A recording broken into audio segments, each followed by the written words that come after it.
Godina e kuvendit ku do të mbajë seanca parlamentare ishte gdhirë në shtetërrethim për të penguar qytetarët protestues që kërkojnë dorëheqjen e kryeministrit Edi Rama.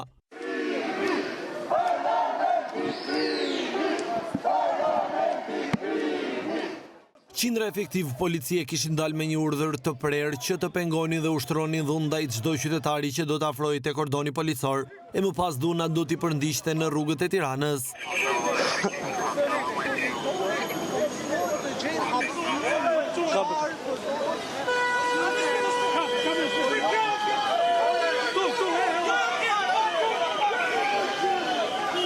Pas këtij momenti kur në krye të dhunës ishin vetë drejtuesit e policisë, efektivët e shqiponjave nisën të dhunonin dhe arrestonin çdo që u dilte përpara.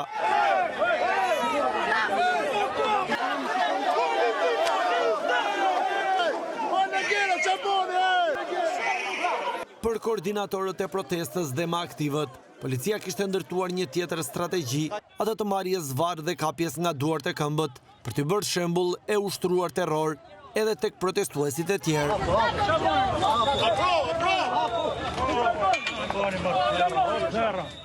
Të denoncuar në çdo protest, policia nuk kurseu dhunën dhe pengimet në krye të detyrës as për gazetarët, me qëllim shmangjen e dokumentimit të arrestimeve të dhunshme.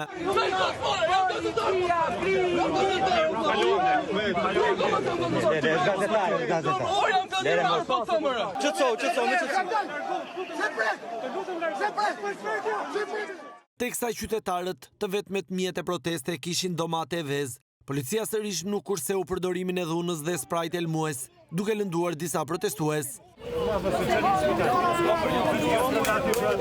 Teksa protestuesit parakalonin nga njëra anë në tjetrën për shkak të bllokimit të kuvendit, të vetmit që kishin kundër ishte policia e shtetit, pasi edhe qytetarët e bllokuar në trafik i përshëndesnin me rënien e borive.